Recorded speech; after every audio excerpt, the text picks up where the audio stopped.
Faut-il préférer l'amitié à l'amour? Un petit préambule, parce que le sujet comporte plusieurs aspects et donc plusieurs problèmes. La première supposition du sujet, c'est qu'il existe une distinction entre l'amitié et l'amour. Vous êtes d'accord? Alors ça pose déjà un problème, parce que l'amitié est une forme d'amour. L'amitié est une forme d'amour, d'attachement, de tendresse, de bienveillance, de sympathie, de bons soins, d'échange de services aussi, mais pas que. Et si l'amitié donc est une forme d'amour, ça veut dire que le sujet ne dit pas qu'il faut préférer quelque chose à l'amour, mais qu'il faut peut-être préférer une forme d'amour à une autre forme d'amour. Vous voyez l'idée du sujet. Alors évidemment, il faut qu'on parte sur une définition de l'amour, et l'amour c'est très vaste. L'amour c'est quelque chose d'actif, c'est le verbe aimer. C'est aussi une dimension passive, c'est être aimé. Peut-être qu'on peut préférer être aimé d'amour qu'être aimé d'amitié. Mais qu'on peut préférer aimer d'amitié que d'aimer d'amour. Vous voyez, il y a une ambiguïté. Donc, l'amour, c'est à la fois un actif, c'est aimer, c'est le verbe aimer. C'est un passif, c'est être l'objet de l'amour, c'est être aimé. Et puis, il y a une dimension à laquelle on ne pense pas toujours, qui n'est ni totalement active, ni totalement passive. En français, on est un peu limité pour la dire, parce qu'en français, on a le mode actif, le mode passif. On a la voix active, la voix passive en grammaire. Il y a des langues où il existe une troisième voie, si vous voulez, un troisième mode, et je prends l'exemple du grec ancien. Et le grec ancien, il a l'actif, il a le passif, puis il a un mode qui s'appelle le moyen. Et ce mode du moyen, il dit quelque chose qui est à la fois une action et une passion. C'est-à-dire quelque chose qu'on fait et dont on pâtit, dont on est affecté. C'est-à-dire quelque chose d'actif et quelque chose de passif. On a ça aussi en français, on ne l'a pas d'un point de vue grammatical à travers une voix, si vous voulez. En français, il n'y a que la voix active de l'amour, ou la voix passive, aimer ou être aimé. Mais on a ça dans les verbes pronominaux, où le sujet est réfléchi dans sa propre action. Se lier, s'attacher, s'éprendre de quelqu'un. Ça veut dire qu'on fait une action où il y a quelque chose d'actif qui se passe, mais qu'on pâtit aussi de l'action qu'on fait. Après, il y a des verbes qui sont peut-être un peu plus péjoratifs, comme s'enticher de quelqu'un, s'enamourer. Là, il y a une connotation un peu péjorative. Mais vous voyez, il y a l'actif de l'amour, aimer, il y a le passif, être aimé, et puis il y a la dimension pronominale, se lier, s'attacher, s'éprendre de quelqu'un. Alors, on va jouer le jeu du sujet, si vous le voulez bien. On va partir, je vous propose de partir puisqu'il faut partir d'une définition qui suppose une distinction entre l'amitié et l'amour, je vous propose de partir de la définition simple, générique, à nuancer sans doute, de l'amour qui est la suivante. On va parler de l'amour au sens de l'amour sentimental et sexuel. Pas forcément l'amour romance, l'amour passion, mais l'amour sentimental et sexuel. Attention, je ne dis pas qu'il ne peut pas y avoir de relations sexuelles dans l'amitié. Il y a une mode qui nous vient des États-Unis, qui est la mode des sex friends. Mais ce que je dis, prêtez bien attention, je ne sais pas si vous en serez d'accord, c'est que de l'amitié plus du sexe ne suffit pas à constituer de l'amour. Donc on va partir, première chose, de la définition de l'amour comme amour sexuel et sentimental, pour qu'on sache un peu de quoi on parle. La deuxième supposition du sujet, faut-il préférer l'amitié à l'amour, c'est qu'il y a une possibilité de hiérarchie, de préférence, de prévalence, quelque chose à prévaloir par rapport à autre chose. Ça ne veut pas dire que c'est un rapport d'exclusion, ça ne veut pas dire qu'il faut préférer l'amitié à l'exclusion de l'amour, ou l'inverse. On peut avoir des amis et des amours. Amour au pluriel, c'est le terme classique, ça ne veut pas dire qu'on aime plusieurs personnes. Et la question étant de savoir d'ailleurs si on peut aimer à égalité plusieurs personnes. Donc ça veut dire qu'une hiérarchie est possible, ça suppose en tout cas qu'une hiérarchie est possible entre l'amitié et l'amour, un rapport de préférence. Mais il faut bien reconnaître aussi qu'il y a peut-être une exclusion entre l'amitié et l'amour. Ça, c'est une thèse célèbre qui est défendue par plusieurs auteurs, dont un auteur qui s'appelle La Bruyère, que vous connaissez sans doute de nom, au moins, et dont je vous ai choisi un texte. Et La Bruyère dit qu'envers un même être, on ne peut pas avoir à la fois de l'amitié et de l'amour. Ça, on va voir si c'est le cas. Pourquoi ? Parce que ça veut dire que peut-être il y a non seulement deux buts, de fonctions différentes, de logiques différentes, mais peut-être même de logiques divergentes dans le cas de l'amitié et de l'amour. Ça ne veut pas dire qu'ils ne soient pas complémentaires, mais que peut-être on ne peut pas les avoir de façon complémentaire envers un même être. Ça, c'est une question qui reste ouverte. Donc, premier aspect, je le répète, on va supposer une distinction entre l'amitié et l'amour. On va partir de la définition de l'amour comme amour sentimental et sexuel. Deuxième aspect de la question, on va supposer qu'une hiérarchie est possible entre l'amitié et l'amour, pas forcément une exclusion, mais au moins une hiérarchie. Puis troisième aspect, peut-être le plus étonnant, le plus étrange dans ce sujet, évidemment je ne me suis plus à le poser parce que j'ai une formulation étonnante, c'est qu'il existe dans le sujet une formule qui est prescriptive, impérative. Faut-il ? Faut-il préférer ? Ça c'est de l'ordre moral. Alors c'est étonnant à plusieurs titres parce que l'amour, l'amitié, c'est des questions d'affinité élective, de sympathie, voire d'attirance physique et sexuelle pour quelqu'un. Ça n'a rien à voir avec une obligation morale. D'un côté, il y a l'amour, l'amitié, les affinités, la sympathie, la bienveillance, etc. Puis de l'autre côté, il y a la morale, le devoir, etc. Et ça me paraît d'autant plus étrange que si même on voulait examiner les choses du point de vue du devoir, en fait, l'amitié et l'amour sont deux choses qui sont bonnes moralement. Puisque l'amitié, c'est un rapport, on l'a dit, de bienveillance, de sympathie, de connivence, de respect aussi envers la personne qu'on aime, on lui veut du bien. Normalement à ses amis. Et pareil pour l'amour, il y a une très belle définition de l'amour qui nous vient de l'italien. On est les Italiens pour dire je t'aime, ils disent ti voglio bene, je te veux du bien, je veux du bien pour toi. Et donc finalement, ce sont de bonnes intentions. Donc d'un point de vue moral, il n'y aurait pas lieu de distinguer entre l'amitié et l'amour. Oui, mais en réalité, quand on se plonge dans l'histoire de la philosophie, il y a de nombreux auteurs qui donnent un primat à l'amitié d'un point de vue moral. Du point de vue de la vertu, du point de vue du devoir, par rapport à l'amour. Pourquoi ? Parce que l'amitié ne repose pas fondamentalement sur l'attirance physique.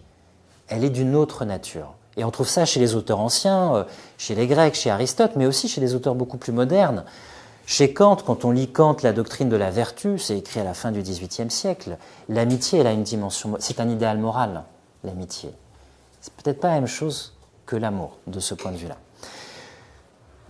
Ça marche sur ces trois aspects ? C'est bon ? Alors, juste encore deux précisions. Oui, mademoiselle. Rappelez, la première partie que vous avez dit. Alors, premier aspect que j'ai dit, il faut supposer pour le sujet, pour jouer le jeu du sujet, une distinction entre l'amitié et l'amour, même si l'amitié est une forme d'amour. C'est pour ça qu'on est parti d'une définition de l'amour qui est celle de l'amour sentimental et sexuel. On peut même aller jusqu'à l'amour-passion, mais il n'y a pas besoin d'aller jusque-là. Puis le deuxième aspect, je l'ai dit, il faut supposer une hiérarchie possible entre l'amitié et l'amour. Pas forcément une exclusion, mais au moins une hiérarchie. C'est pas l'un à l'exclusion de l'autre, mais l'un de préférence à l'autre, peut-être. Puis troisièmement, il y a peut-être une dimension morale, c'est la question qui est posée, contre toute attente, parce qu'effectivement, on aurait tendance à distinguer les questions morales et puis les questions de cœur. Et en fait, en réalité, c'est plus compliqué que ça, peut-être. Et alors, ce sujet, alors pourquoi je l'ai choisi ? Parce que c'est pour prendre un peu le contre-pied de l'époque contemporaine, parce que, je ne sais pas si on serait d'accord avec moi, mais dans l'époque contemporaine, on se représente l'amour sentimental et sexuel, l'amour romance, l'amour passion, le coup de cœur, le coup de foudre. On se représente l'amour comme la voie d'accomplissement prioritaire dans la vie. Et ce préjugé n'a pas toujours été partagé dans toutes les cultures. Je parlais des Grecs, c'est pas du tout le cas chez les Grecs, par exemple. Alors effectivement, la condition de notre existence, souvent, c'est l'amour. On peut en tout cas l'espérer, c'est qu'on a été aimé. En tout cas, dans le meilleur des cas, on a été aimé quand on était petit par nos parents. On peut espérer aussi qu'ils se soient aimés pour nous donner naissance. Et l'amitié est seconde dans l'ordre chronologique. Mais est-ce qu'elle est seconde dans l'ordre du cœur ? Ça n'est pas tout à fait sûr. Vous voyez ? Donc c'est pour ça que j'ai choisi ce sujet, peut-être pour prendre un peu le contre-pied de l'époque moderne. Puis dernière remarque avant qu'on se plonge dans les questions et que je vous laisse la parole, puisque c'est vous qui allez parler essentiellement, moi je vais rebondir sur ce que vous allez dire au sujet des questions que je vais vous poser. Je le dis maintenant parce que je risque d'oublier, on peut préférer l'amitié à l'amour, sentimental et sexuel, mais on peut aussi préférer quelque chose à l'amitié, c'est-à-dire un amour qui n'est pas simplement un amour sentimental et sexuel, mais qui est un amour encore plus grand peut-être que l'amitié, que peut-être l'amitié ne peut pas donner.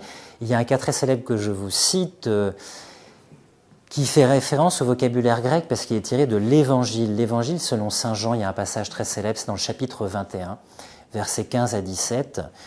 Jésus se tourne vers Simon-Pierre, vous savez qu'il l'a débaptisé, il lui a dit « Toi tu t'appelleras Pierre ». Il se tourne vers Simon-Pierre et lui dit « Est-ce que tu m'aimes » Il emploie un mot très particulier en grec qui est le mot agapé. Alors en grec, il y a beaucoup de mots pour dire l'amour. En français, on est un peu étriqué quand même, hein, parce que en grec, il y a l'épitumia, qui est le désir physique, la convoitive. Il y a porneia, qui est le désir appétit. Il y a éros, qui est le désir érotique, mais qui peut aller bien plus loin que le simple désir érotique.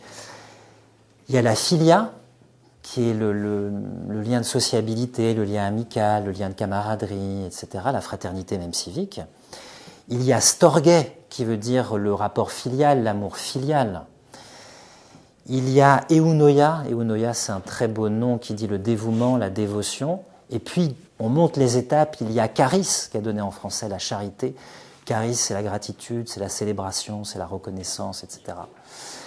Et tout en haut, il y a agapé. Agapé, c'est l'amour divin, l'amour désintéressé qui ne cherche... Agapé, A-G-A-P, E accent grave. Agapé. Eunoia, E-U-N-O-I-A. E-U-N-O-I-A. Eunoia. Il disait eu. Nous on dit E. Euphonie, etc. Euphémisme, il disait eunoia.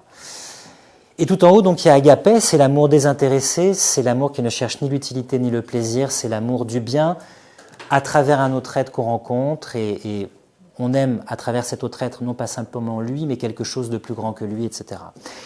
Et donc Jésus se tourne vers Simon-Pierre et lui dit: est-ce que tu m'aimes plus que ne font tous ceux-ci, qui sont ses autres disciples?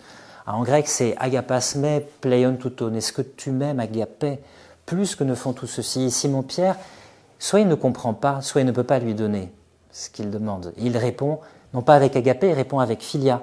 Il dit philosé, je t'aime bien. Donc Jésus lui pose une deuxième fois la question. Il descend d'un cran, il lui dit pas est-ce que tu m'aimes plus que ne font tous ceux-ci? Est-ce que tu m'aimes? Il reprend le terme agapé, il dit agapasme. Et Simon-Pierre, là aussi, soit il ne comprend pas ce qu'on attend de lui, soit il ne veut pas le donner, il ne peut pas le donner.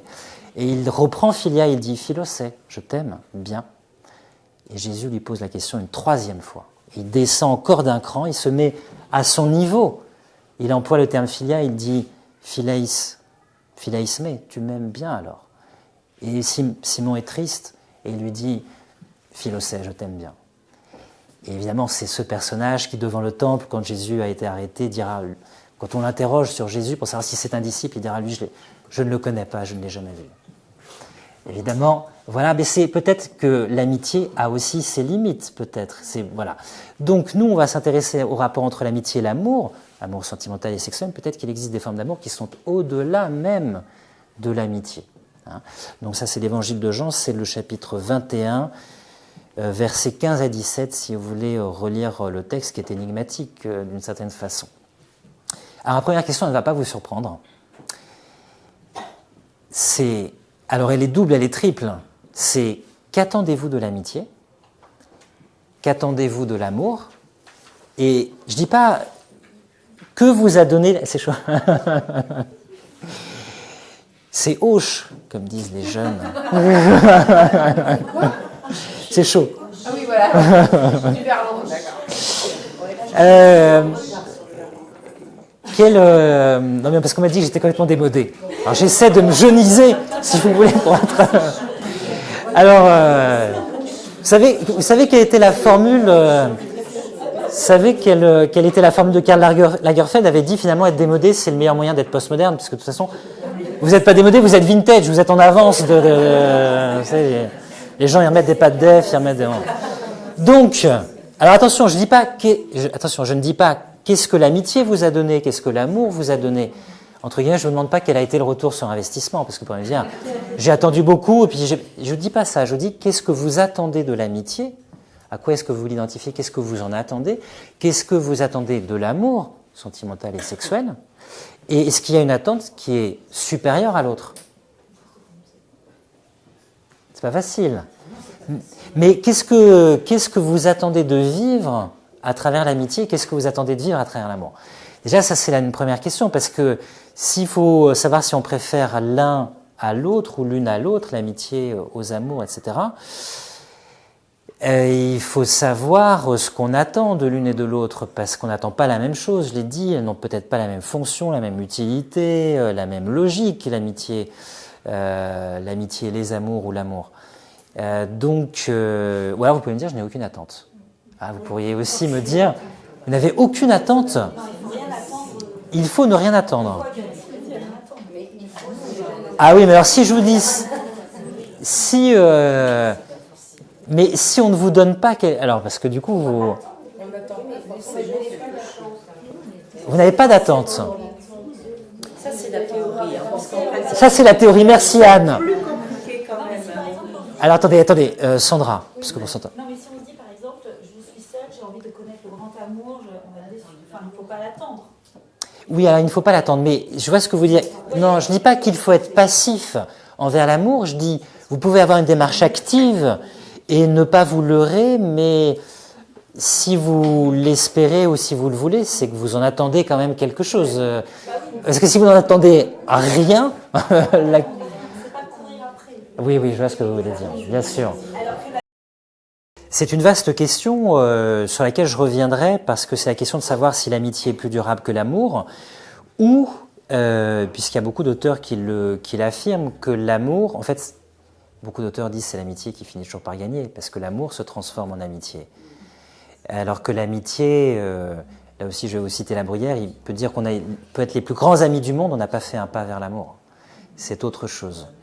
Mais c'est une question sur laquelle on reviendra. En tout cas, il y a l'idée d'une gradation, c'est vrai, de quel ami parle-t-on? Est-ce qu'on parle des copains, des copines, des camarades, des amis, des personnes qu'on laisse entrer dans notre intimité, des amis d'enfance qui nous ont connus, voire des substituts familiaux? L'amitié, elle a des gradations et c'est vraiment une réflexion qu'on trouve, je dirais, dès les premiers temps de la philosophie, chez Aristote. Quand il réfléchit à l'amitié, il le fait dans un célèbre ouvrage qui s'appelle L'Éthique à Nicomaque, dans le livre 8. Et Aristote nous dit qu'il y a 3 types d'amitié. Il y a l'amitié qui est fondée sur le plaisir, la camaraderie, la joie. Il y associe d'ailleurs plutôt les jeunes gens. Il y a l'amitié qui est fondée sur l'utilité, on se rend des services, il y a une collaboration, une solidarité. Et puis il y a l'amitié qui est fondée sur le bien, sur la vertu, sur le fait qu'on aime une belle personne. C'est 3 types, le plaisir, l'utilité sociale et le bien. Mais alors ça, on reviendra. Mais en tout cas, il y a une gradation. Il y a une autre question, mais j'y reviendrai plus tard, c'est la question de savoir si, comment dirais-je, l'amitié a un avantage sur l'amour. Parce que dans l'amitié, il n'y a pas à continuer d'être désirable, quand même. Je ne sais pas si vous en êtes d'accord, parce que dans l'amour, il y a quand même le fait d'être désirable. Il y a quand même cette question qui renvoie un peu à la remarque d'Anne. Je ne sais pas si on serait d'accord, parce que on peut être l'ami même de quelqu'un qui n'est pas désirable physiquement, vous voyez. Alors que dans l'amour, c'est difficile comment dirais-je, il y a un enjeu quand même. Alors Montaigne, dans les essais, dans le livre 1, chapitre 27, ou parfois classé chapitre 28, ça dépend des éditions, il traite de l'amitié. Et il traite d'une amitié toute spécifique qu'il a eue avec ce jeune homme mort assez jeune qui était la Boétie.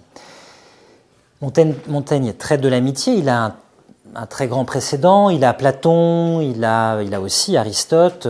Platon qui avait consacré un dialogue à l'amitié qui s'appelle le Lysis, qui est un dialogue très étrange, qui est un dialogue de jeunesse de Platon, où le vieux Socrate parle à de tout jeunes gens, de très jeunes gens, de l'amitié.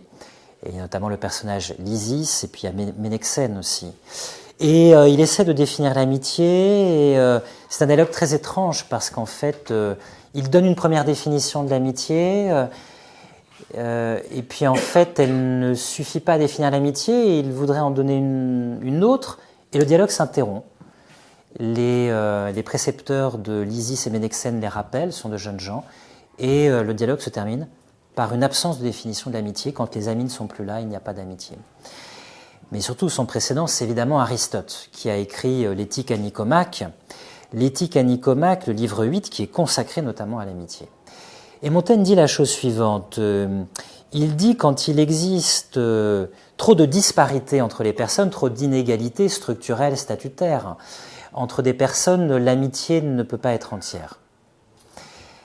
Ça contredit Aristote, puisqu'Aristote avait dit que l'amitié est une chose nécessaire dans la vie et qui peut concerner des personnes dont le statut est très différent. Le riche et le pauvre, la personne âgée, la personne jeune. Pourquoi? Parce que pour Aristote, dans le cadre de la cité grecque, l'amitié, la fraternité civique, elle a une valeur fondamentale. Ce sont de petites cités qui doivent défendre leur indépendance, et le lien entre les citoyens est très fort. On combat pour sa cité, il faut s'aimer les uns les autres. Le pauvre trouve de l'assistance auprès du riche, le riche trouve à exercer sa générosité. Le jeune homme, ou notamment, puisque dans le contexte grec, ce sont surtout des hommes dont il est question, trouve dans l'homme plus âgé, l'homme plus mûr, quelqu'un qui va l'éduquer, lui montrer l'exemple, et l'homme plus mûr trouve dans la beauté juvénile quelque chose d'attirant. Montaigne, lui, n'a pas cette idée. Il pense qu'il faut une égalité. C'est pour ça qu'il dit qu'entre les pères et les fils, il ne peut pas y avoir une réelle amitié.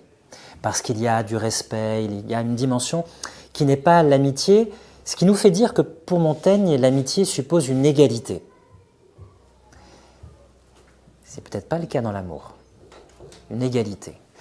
Et puis, Montaigne reprend une définition célèbre de l'amitié qu'on trouve chez Cicéron. Alors Cicéron, il avait écrit un célèbre ouvrage qui s'appelle De Amicitia, de l'amitié. Le titre, c'est Laelius De Amicitia.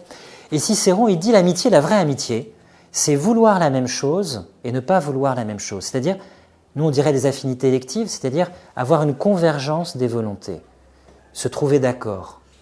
C'est-à-dire vivre un accord, une consonance, une harmonie, une convergence avec un autre être.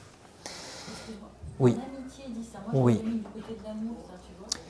Lui, il définit, alors ça ne veut pas dire qu'elle est étrangère à l'amour, mais ça veut dire qu'en fait, c'est prioritairement ce qu'est l'amitié. Parce que dans l'amour, on l'a dit, il y a toujours cette dimension de désir qui fait qu'elle... Mais vouloir la même chose, je ne sais même pas qu'est-ce qu'il met derrière, dans quel domaine. Alors justement, je vais prendre un exemple, parce que Montaigne prend cet exemple qui a beaucoup frappé les latins et qui est un vrai problème.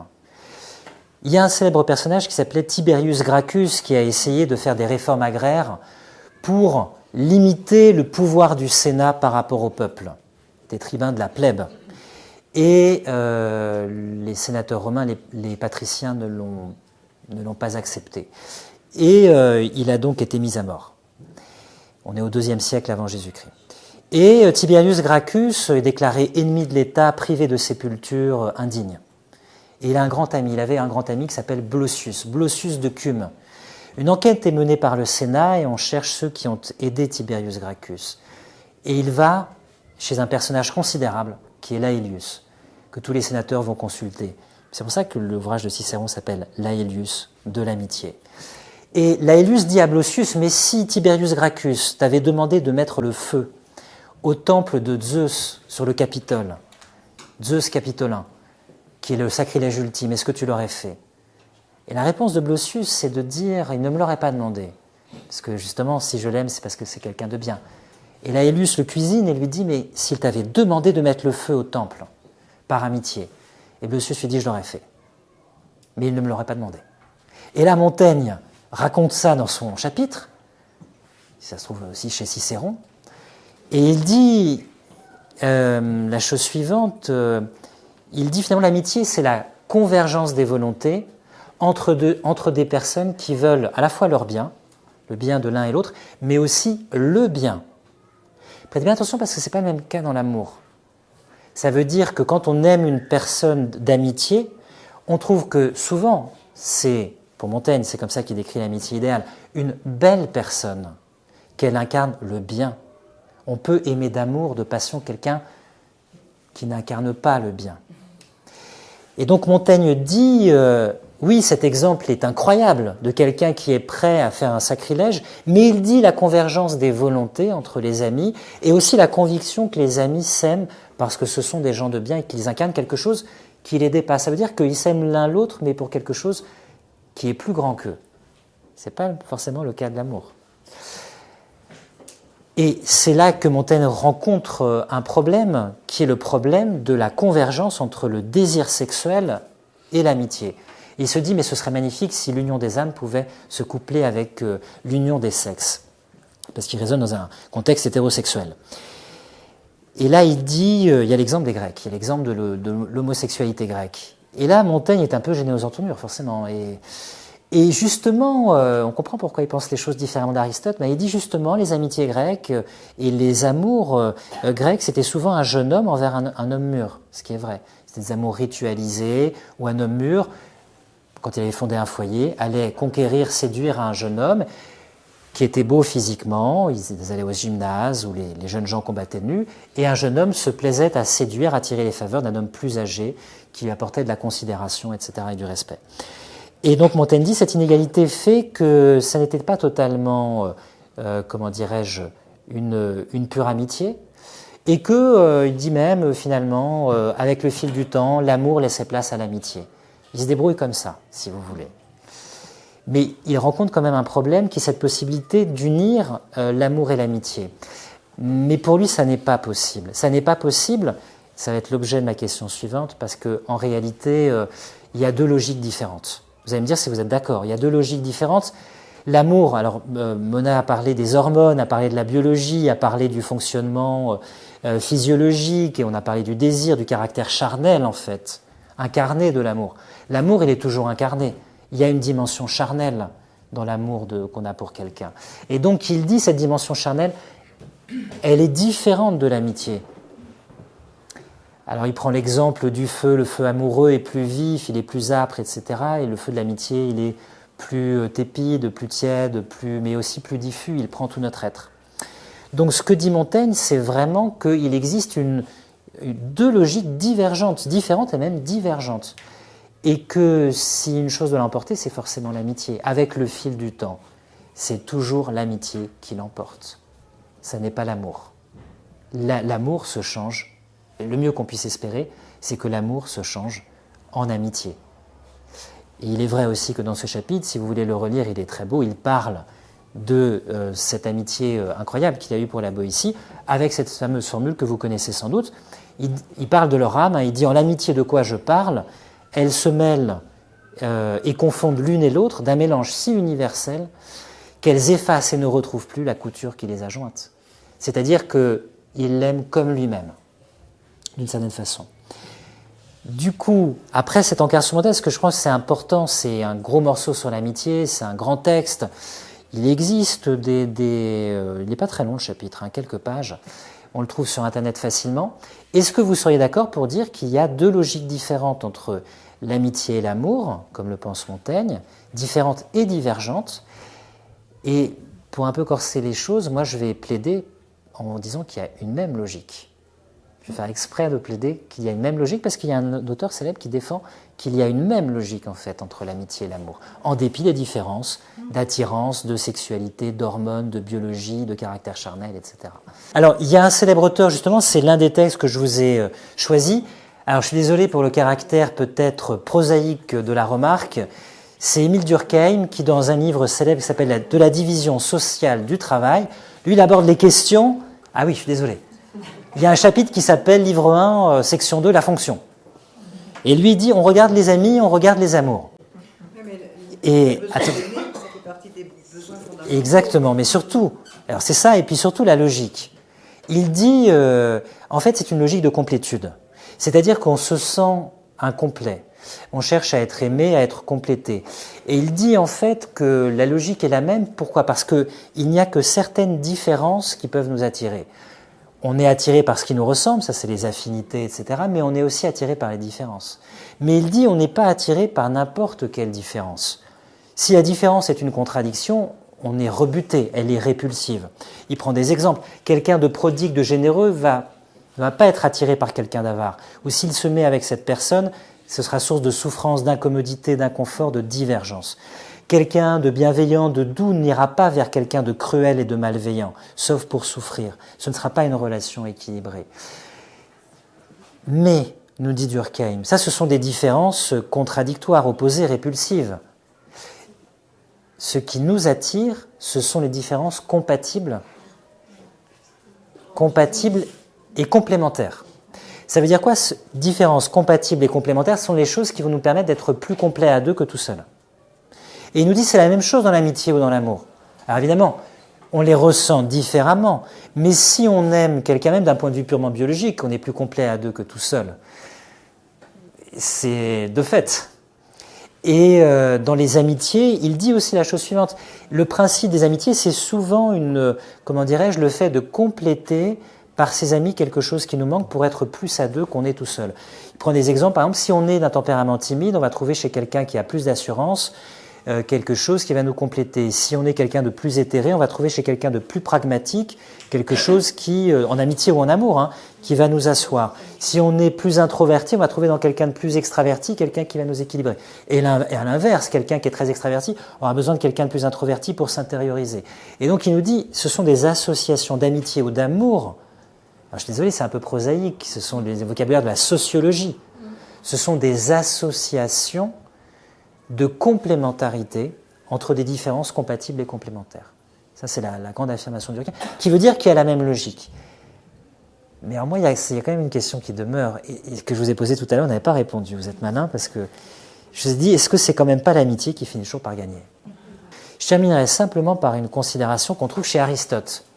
Aristote, donc toujours dans l'Éthique à Nicomaque, toujours dans le livre 8, Aristote se demande s'il y a des limites à l'amitié. Est-ce qu'on peut souhaiter à son ami tout le bien possible? Aristote répond non. Étonnant, parce que Montaigne, je vous ai dit, à la fois est inspiré d'Aristote et pense différemment d'Aristote. Puisque quand il dit qu'il aime la Boétie comme lui-même, il lui souhaite tout le bien possible, puisqu'il l'aime comme lui-même. Mais Aristote dit non. On s'aime d'abord soi-même, ou il convient de s'aimer soi-même, avant d'aimer l'autre, et on souhaite d'abord son bien avant le bien de l'autre. Et Aristote dit, pourrait-on souhaiter que notre ami devienne un dieu, une déesse? Aristote dit non. Pourtant, c'est la plus grande perfection qu'on pourrait souhaiter pour notre ami. Le plus grand bien possible, le fait de s'extirper du sort humain et mortel et d'accéder à la perfection de l'immortalité. Pourquoi est-ce qu'on ne pourrait pas le souhaiter? Mais Aristote nous dit, parce que s'il devenait un dieu ou une déesse, il ne pourrait plus être notre ami. C'est-à-dire qu'on lui souhaiterait quelque chose de contradictoire avec la condition de notre amitié. Comment être ami avec un être si disparate, si étranger à nous, si supérieur, si différent? Ça veut dire peut-être que l'amour a ses limites, mais l'amitié peut-être aussi a ses limites. C'est pour ça que j'avais cité en préambule quelque chose qui peut-être est plus grand que la simple amitié.